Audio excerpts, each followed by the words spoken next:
আকাশবাণী খবর পড়ছি শুভ্রা চক্রবর্তী। বিশেষ খবর। প্রধানমন্ত্রী নরেন্দ্র মোদী আজ প্রয়াগরাজে ৫,৫০০ কোটি টাকার বিভিন্ন উন্নয়নমূলক প্রকল্পের সূচনা করবেন। সংবিধানের ৭৫ বছর পূর্তি উপলক্ষে আজ লোকসভায় দুদিনব্যাপী বিতর্কের সূচনা হবে। নতুন দিল্লিতে ভারত সংযুক্ত আরব আমিরশাহী যুগ্ম কমিশনের ৫৫তম বৈঠকে আজ যৌথ সভাপতিত্ব করবেন বিদেশমন্ত্রী ড এস জয়শঙ্কর এবং সংযুক্ত আরব আমিরশাহী বিদেশমন্ত্রী শেখ আবদুল্লাহ বিন জায়েদ আল নাহিয়ান। উত্তর পশ্চিম এবং মধ্য ভারতে আগামী ২-৩ দিন শৈত্যপ্রবাহ চলবে বলে পূর্বাভাস দিয়েছে ভারতীয় আবহাওয়া দপ্তর। চীনের ডিং লিরেনকে হারিয়ে ভারতের ডি গুকেশ কনিষ্ঠতম গ্র্যান্ডমাস্টার হিসেবে বিশ্ব দাবা চ্যাম্পিয়নশিপ খেতাব জিতেছেন। ওমানের মাস্কটে মহিলাদের জুনিয়র এশিয়া কাপ হকির পুল এর চতুর্থ ম্যাচে ভারত গতকাল থাইল্যান্ডকে ৯-০ গোলে হারিয়ে সেমিফাইনালে উঠেছে। আসছে বিস্তারিত খবরে। প্রধানমন্ত্রী নরেন্দ্র মোদী আজ প্রয়াগরাজে ৫,৫০০ কোটি টাকার বিভিন্ন উন্নয়নমূলক প্রকল্পের সূচনা করবেন। ২০২৫ কুম্ভ মেলার আগে এই উন্নয়নমূলক প্রকল্পগুলির মধ্যে থাকছে ১০টি নতুন রাস্তা, ফ্লাইওভার, স্থায়ী ঘাট, নদীর পাশের রাস্তা নির্মাণ। যোগাযোগ ব্যবস্থা বাড়ানো এবং পর্যটনের উপর জোর দিতেই এই প্রকল্পগুলি হাতে নেওয়া হয়েছে। অপরিশোধিত জল যাতে গঙ্গায় না মিশে তার জন্য তৈরি প্রকল্পেরও উদ্বোধন করবেন আজ প্রধানমন্ত্রী। বেলা ১২টা ১৫ নাগাদ তাঁর প্রয়াগরাজে পৌঁছানোর কথা। সংবিধানের ৭৫ বছর পূর্তি উপলক্ষে আজ লোকসভায় দুদিনব্যাপী বিতর্কের সূচনা হবে। লোকসভার বিষয়গুলির মধ্যে এটিকে ভারতীয় সংবিধান প্রণয়নের ৭৫তম বর্ষপূর্তিতে বিশেষ আলোচনা শিরোনামে তালিকাভুক্ত করা হয়েছে। প্রশ্নোত্তর পর্বের পর আলোচনা শুরু হবে। প্রতিরক্ষামন্ত্রী রাজনাথ সিং এর সূচনা করবেন। আগামীকাল প্রধানমন্ত্রী নরেন্দ্র মোদী এতে অংশ নিতে পারেন। দুদিনব্যাপী এই বিতর্কের আগে প্রধানমন্ত্রী গতকাল একটি বৈঠকের কৌশলগত দিক নিয়ে আলোচনা করেন। উপস্থিত ছিলেন প্রতিরক্ষামন্ত্রী, স্বরাষ্ট্রমন্ত্রী, বিজেপির সর্বভারতীয় সভাপতি সহ বিশিষ্ট নেতারা। রাজ্যসভায় সংবিধানের উপর বিতর্ক হবে আগামী ১৬ এবং ১৭ তারিখ। উচ্চকক্ষে আগামী মঙ্গলবার প্রধানমন্ত্রী বক্তব্য রাখতে পারেন। সংসদের শীতকালীন অধিবেশনে এই বিতর্কই ছিল বিরোধীদের প্রধান দাবি। তা মেনে নিয়ে বিজেপি নেতৃত্বাধীন এনডিএ সরকার লোকসভায় আজ ও কাল এবং রাজ্যসভায় আগামী সোম ও মঙ্গলবার এই বিতর্কের আয়োজন করেছে। লোকসভায় গতকাল বিপর্যয় মোকাবিলা সংশোধনী বিল ২০২৪ পাশ হয়েছে। কেন্দ্র ও রাজ্য বিপর্যয় মোকাবিলা কর্তৃপক্ষ এনডিএমএ এবং এসডিএম এর কাজকর্ম আরও শক্তিশালী করার লক্ষ্যে ২০০৫-এর বিপর্যয় মোকাবিলা আইন সংশোধনের প্রস্তাব রয়েছে এই বিলে। বিলটিতে বিপর্যয় ব্যবস্থাপনায় জাতীয় স্তরে রূপরেখা স্থির করতে জাতীয় এক্সিকিউটিভ কমিটি এবং রাজ্য এক্সিকিউটিভ কমিটির বদলে এনডিএমএ এবং এসডিএমএ কে ক্ষমতা দেওয়া হয়েছে। সরকার জানিয়েছে যে প্রধানমন্ত্রী উজ্জ্বলা যোজনা 2 এর অধীনে ২০২৩-২৪ থেকে ২০২৫-২৬ সময়ের মধ্যে দেশে ১,৬০,০০,০০০ এলপিজি সংযোগ দেওয়া হয়েছে। লোকসভায় একটি প্রশ্নের লিখিত উত্তরে পেট্রোলিয়াম ও প্রাকৃতিক গ্যাস প্রতিমন্ত্রী সুরেশ গোপী জানান যে ২০২৫-২৬-এ যে লক্ষ্য নির্ধারণ করা হয়েছিল তা এবছরের জুলাই মাসেই অর্জন করা সম্ভব হয়েছে। সরকার জানিয়েছে 5G পরিষেবা সমস্ত রাজ্য এবং কেন্দ্রশাসিত অঞ্চল সহ সারা দেশে চালু করা হয়েছে। বর্তমানে চলতি বছরের ৩১ অক্টোবর পর্যন্ত দেশের ৭৮৩টি জেলার মধ্যে ৭৭৯টি জেলায় পরিষেবাগুলি পাওয়া যাচ্ছে। গতকাল রাজ্যসভায় এক প্রশ্নের লিখিত উত্তরে যোগাযোগ ও গ্রামীণ উন্নয়ন প্রতিমন্ত্রী ড পেমমাসানি চন্দ্রশেখর জানান ২০২২-এর অক্টোবরে 5G পরিষেবা চালু হওয়ার পর থেকে দেশে ৪,৬০,০০০-এরও বেশি 5G base transceiver station install করা হয়েছে। ভারতীয় হালকা ট্যাঙ্ক আইএলটি ৪,২০০ মিটারেরও বেশি উচ্চতায় বিভিন্ন রেঞ্জে নিখুঁতভাবে লক্ষ্যভেদ করতে সমর্থ হয়েছে।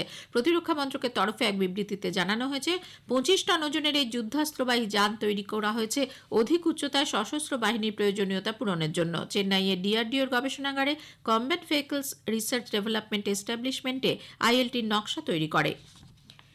দেশে উপাসনার স্থান আইনের অধীনে কোনো নতুন মামলা নথিভুক্ত করা যাবে না বলে সুপ্রিম কোর্ট গতকাল নির্দেশ দিয়েছে।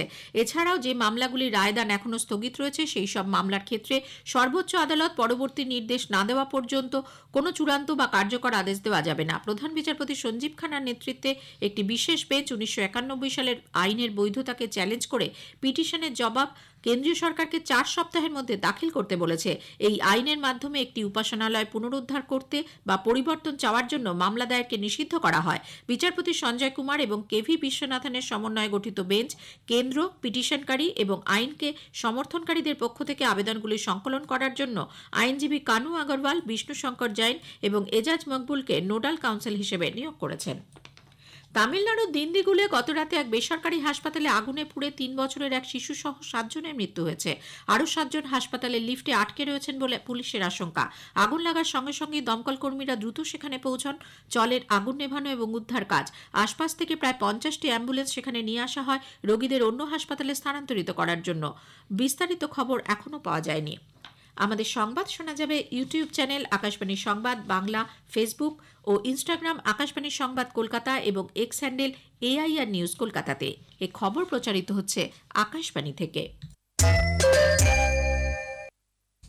নতুন দিল্লিতে আজ ভারত সংযুক্ত আরব আমিরশাহী যুগ্ম কমিশনের ৫০তম বৈঠকে যৌথ সভাপতিত্ব করবেন বিদেশমন্ত্রী ডক্টর এস জয়শঙ্কর এবং সংযুক্ত আরব আমিরশাহীর বিদেশমন্ত্রী শেখ আবদুল্লাহ বিন জায়েদ আল নাহিয়ান। গতকাল দুই নেতা চতুর্থ ভারত সংযুক্ত আরব আমিরশাহীর কৌশলগত দিক নিয়ে আলোচনা করেন। সোশ্যাল মিডিয়া পোস্টে ডক্টর জয়শঙ্কর জানিয়েছেন, কৌশলগত দিক নিয়ে আলোচনা দুদেশের নেতৃত্বকে বাস্তবোচিত সিদ্ধান্ত নিতে সহায়তা করবে। উজ্জ্বল সম্ভাবনাময় দিক এবং উভয় দেশের সুযোগ সুবিধার বিষয়গুলিতে ইতিবাচক আলোচনা হয়েছে।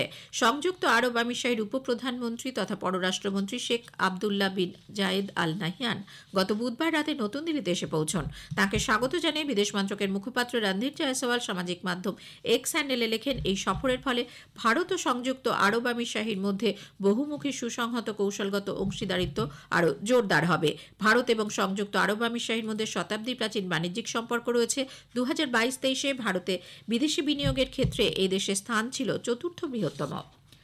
নবম ভারত থাইল্যান্ড প্রতিরক্ষা সংলাপ গতকাল নতুন দিল্লিতে অনুষ্ঠিত হয়েছে। আন্তর্জাতিক সহযোগিতা ক্ষেত্রের যুগ্ম সচিব অমিতাভ প্রসাদ এবং থাইল্যান্ডের প্রতিরক্ষা বিষয়ক উপস্থায়ী সচিব জেনারেল থারাপং মালাকাম এই বৈঠকে সভাপতিত্ব করেন। প্রতিরক্ষা মন্ত্রক সূত্রে জানানো হয়েছে যে ভারত এবং থাইল্যান্ড প্রতিরক্ষা শিল্পের ক্ষেত্রে সহযোগিতা কার্যকরভাবে পরিচালনা ও নিরীক্ষণের জন্য একটি যৌথ ওয়ার্কিং গ্রুপ গঠনের জন্য সম্মত হয়েছে।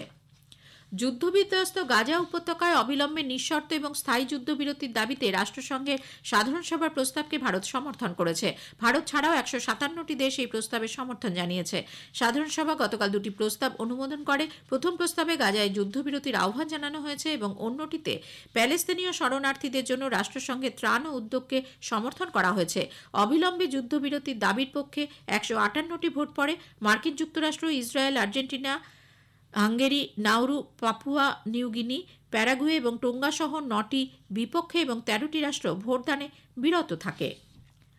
উত্তর পশ্চিম এবং মধ্য ভারতের আগামী 2-3 দিন শৈত্যপ্রবাহ চলবে বলে পূর্বাভাস দিয়েছে ভারতীয় আবহাওয়া দপ্তর। রাজস্থান ও ছত্তিশগড়ে আজ এবং পাঞ্জাব, উত্তরপ্রদেশ, হরিয়ানা, চণ্ডীগড় এবং মধ্যপ্রদেশে আগামী 15ই ডিসেম্বর পর্যন্ত শৈত্যপ্রবাহ চলবে। পূর্ব ভারতে গাঙ্গেয় পশ্চিমবঙ্গ, বিহার এবং ঝাড়খণ্ডে আগামী 2 দিন একই পরিস্থিতি থাকবে বলে আবহাওয়া দপ্তর জানিয়েছে।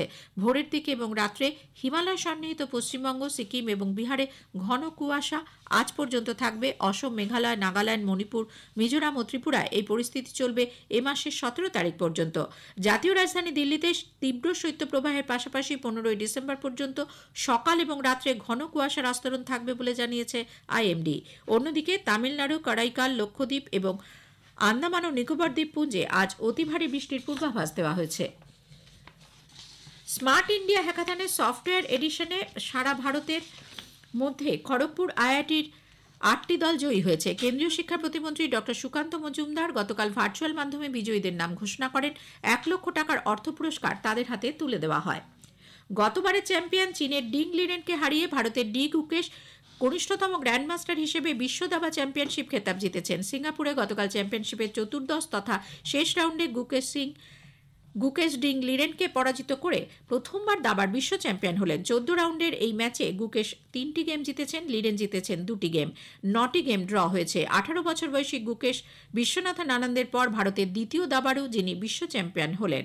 রাষ্ট্রপতি দ্রৌপদী মুর্মু, উপরাষ্ট্রপতি জগদীপ ধনখড় এবং প্রধানমন্ত্রী নরেন্দ্র মোদী সর্বকনিষ্ঠ খেলোয়াড় হিসেবে বিশ্ব দাবা চ্যাম্পিয়নশিপ জেতার জন্য গুকেশকে অভিনন্দন জানান।